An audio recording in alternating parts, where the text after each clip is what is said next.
ертіс өңірдің 1000 жылдық тарихы мен мәдениетін ғұмыр бойы талмай зерттеп, қазақ ұлтының әдебиеті мен музыкасын, мәдениетін жоқтап, алаш жұртының болашағына шын жүрегімен алаңдаған ұлы ғалымдардың бірі Григорий Потанин.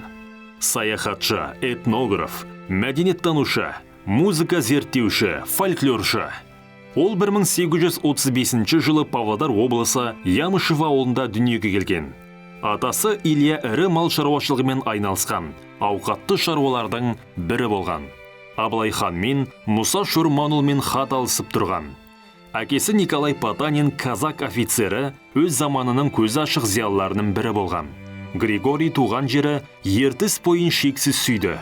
Оның бай мәдениеті мен терең тарихы ұлы ғалымды әрдайым қызықтырған еді. Бұл жер біздің өмір сүріп жатқан жеріміз, адамзаттың нағыз алғашқы отаны. Бұл жерде алғаш рет сенім пайда болды.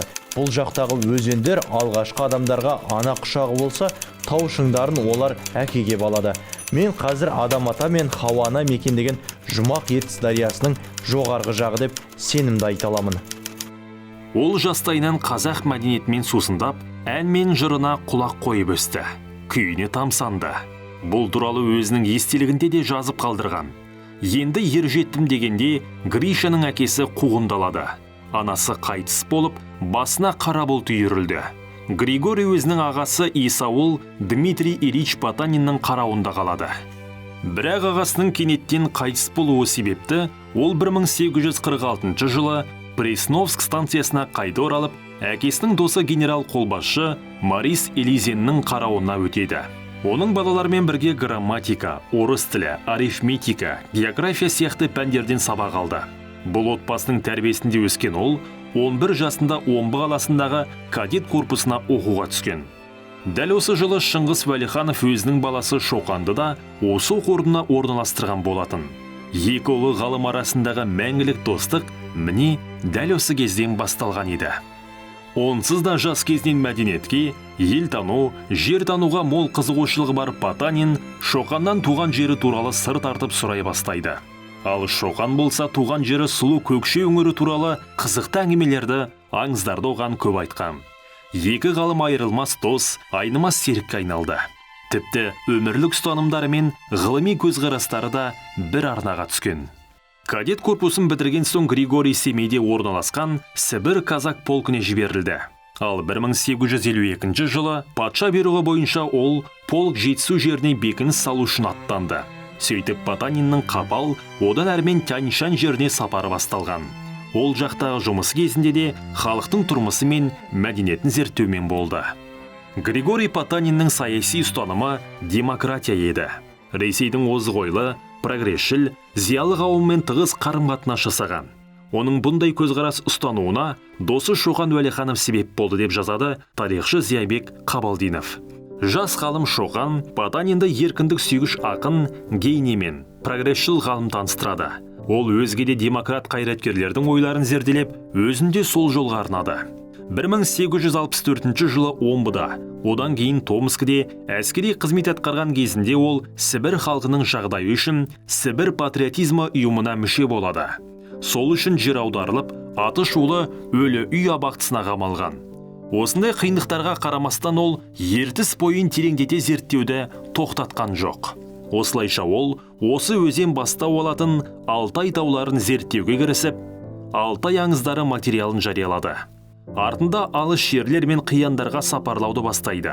1876-1878 жылдары ішкі Монғолияда саяхатта болып, Азияның осынау көне қонысындағы халықтардың этнографиясын, әлеуметтік тұрмысын зерттейді. 1879-1880 жылдары Моңғол Тува, 1884-1886 жылдары Қытай Тибет, 1892-1893 жылдары тағы да Қытай Тибет өлкелерінде экспедиция жүргізеді. 1899 жылы үлкен Хинган тауларын аралап, ғылымға аса құнды деректер жинап береді. Потанин ғұмыр бойы гуманизмге қызмет етті. Өзі туып өскен Қазақстан жерінің болашағына ерекше алаңдаған. Алаш жұртының тәуелсіздігін қалаған. Егер біз Қазақстанның автономиясына қол жеткізе алсақ, Қараөткелді Алаштың астанасы етеміз. Егер осы жерде қазақ ұлдары мен қыздарын оқытатын университет ашсақ, онда Европа Қозы-Көрпеш пен Баян Сұлу жырын жазған Шоқанды, Абайды, Ахметті, Міржақыпты дүниеге әкелген қазақтардың кім екенін таныр еді. Болашақта қазақтар әлемнің басқа халықтар арасында ең лайықты орын алады. Григорий Потаниннің бұл болжамы 20 ғасырдың аяғына қарай орындалып, Қараөткел қонысы маңына тәуелсіз Қазақстанның жаңа елордасы салынды. Туған жеріне шын беріліп, шын сүйген ғалымның бұл көрегендігіне таңдан басқа шара жоқ. Туған жеріне, халқына деген жанашырлығы үшін алаш зиялыларда оны қадірлеп, қазақ мұңлығы деп атаған. Ұлы ғалым жайлы Алаш Орда үкіметінің төрағасы Әлихан Бөкейханов былай дейді. Ол қазақтарға өз туғандарына сияқты өте жылы қарады. Оның еңбектері, оның сипаты әулие адамның өміріне ұқсас. 1915 жылы қазақ зиялылары ұлы ғалымның мерейтойын жарқын түрде атап өтіп, көптеген алаш қайраткерлері ол жөнінде жылы лебіздер қалдырған. Соның ішінде Міржақып Дулатұлы оны Сібірдің құрметті ақсақал деп атап, оған ардақты қарт, келдім бүгін тойыңа деген өлеңін жолдады. Аса көрнекті қазақ ағартушысы, лингвист, публицист және ақын Ахмет Байтұрсынұлы да оған өлең жолдарын арнады. Григорий Потанин өз ғұмырында бұрын белгісіз болып келген 300-ге жуық халық ауыз әдебиетінің үлгілерін, ертегілер, аңыздарын жинады. Оның қаламынан 235-тен аса ғылыми жарияланымы жарыққа шықты. Оның ішінде 10-нан аса монографиясы ғылымға сіңірген теңдессіз еңбегі болып мұраға енді. Ұлы Жиһангез 1920 жылы Ресейдің Том қаласында қайтыс болды. Потаниннің құрметіне Нұр-Сұлтан, Алматы, Павлодар, Семей, Петропавл қалаларында көшелер аталды. Потанин есімі мектеп және Павлодар облыстық тарихи өлкетану музейіне берілген. Бұдан бөлек Павлодар облысы Черная ауылында және Павлодардың өзінде атақты зерттеушіге ескерткіш орнатылды.